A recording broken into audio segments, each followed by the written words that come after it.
Hello guys, it's Ahmed again. So, modern standard Arabic or the dialect? Which one to choose to learn Arabic?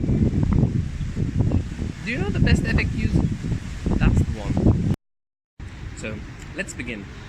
Arabic suffers from what is called diglossia, which means that we as Arabic speakers, native Arabic speakers, we learn or we use two parallel languages.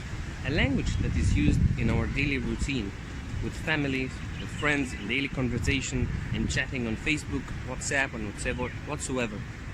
And another one that is used in education, in reading the news, and writing newspapers, presenting the news on TV, used in public speeches, writing books, and even reciting the Holy Book of Quran. And we use both of them, and we switch between both of them depending on the situation itself. We don't speak in the modern standard Arabic, which is the classical one, or the formal language. It's just like speaking in the Shakespearean English. Yes, I'll understand what you're saying, but it's a bit awkward to find someone speaking in a very formal way like this. So Arabic is not that easy when you come to learn. There are a few defensive mechanisms as the dialects and the modern standard Arabic, for example. And why are you not saying Egyptian accent or Levantine accent, like you say in English, for example, the American accent, British accent, Australian accent, and Canadian accent? Because the bulk of the language itself is the same. It only differs in the pronunciation of some words actually, and in few situations where a floor has a meaning in Britain that is different from what it means in America, for example. But in Arabic it's different.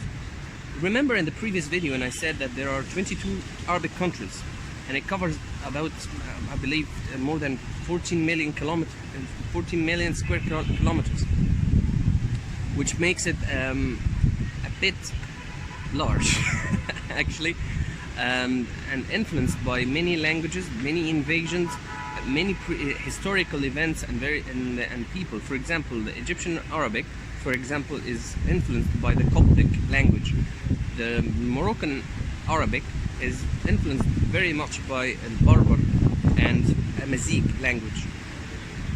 So the difference between a dialect and an accent, that it's somehow, and some people consider it as a whole new language. It's a language that is independent to the main language.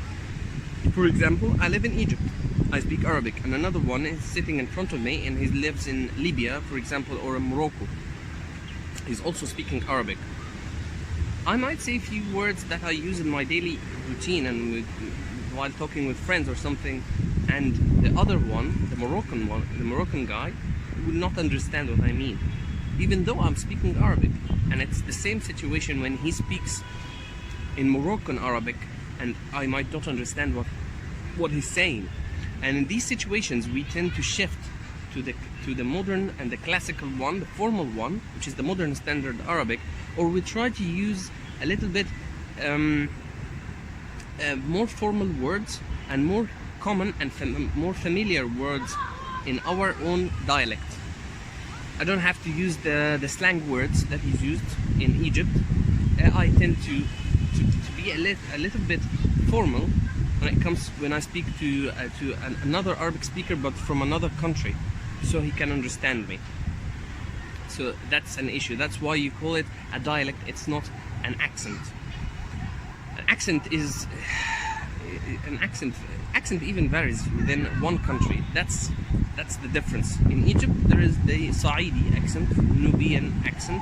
There is the Cairo, the Greater Cairo area accent, the one I speak, and there is the Bedouin accent. There is the northern areas. These are accents because all of us understand what we're saying. It only differs in the pronunciation itself. So that's an accent, not a dialect. So we've reached the climax of this video. Shall I learn in modern standard Arabic or shall I learn the dialect itself? Okay, it's highly customizable. It's like mobile phones and laptops. It depends on what you want. If you're learning Arabic to recite the Holy Book of Quran, you're interested in Islam, for example, then definitely the modern standard Arabic will be the way. If you're learning the modern, and if you want to learn Arabic just to hang out with some Arabic friends of yours, or to surprise someone, or because you have a husband or a wife who, by the way, is Arabic, and you want to surprise them and you want to communicate with them or something, it's and his family or her family, of course, then the dialect would be proper. If you're going to work, or actually working in a particular area, maybe the Gulf area or Egypt, for example, of course it's more common sense when you learn the dialect itself. But my advice for you is that you should learn the modern standard Arabic. Why? Because that's the real Arabic. That's the real content. And it's easier to learn the dialect when you understand the modern standard Arabic. And as I said, we all understand the modern standard Arabic. I might not understand all the dialects and all the vocab in each dialect, but I understand the modern standard Arabic. So it's better to have good basics of whatever thing that you're trying to learn or trying to master. And if it's necessary for you to learn the dialect, I'd recommend either the Egyptian Arabic, the dialect, or the Levantine one. Why? Because all the media, nearly all the media, are either spoken by Egyptians or Levantine. So they are understandable in the whole Arabic countries. Egyptian Arabic and the Levantine one. And I actually would recommend the Egyptian one because it's the least dialect, in my opinion, that it was influenced by anything. So it's easier for you to imitate someone from Morocco or from the Gulf area or from Iraq or from Yemen or from Sudan when you speak the Egyptian dialect, because it's not so aggressive, it's not so special or unique.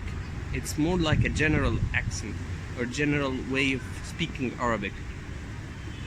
That's my advice for you. But as I said, the modern standard Arabic would be the most proper way to learn Arabic, and the beauty of it, of course. I hope that you find this video entertaining. If you like it, press like, it makes sense, and subscribe for the channel for further videos, and share it. Who knows, maybe someone who's watching, he wants to know more about Arabic and is interested in it. So thank you very much.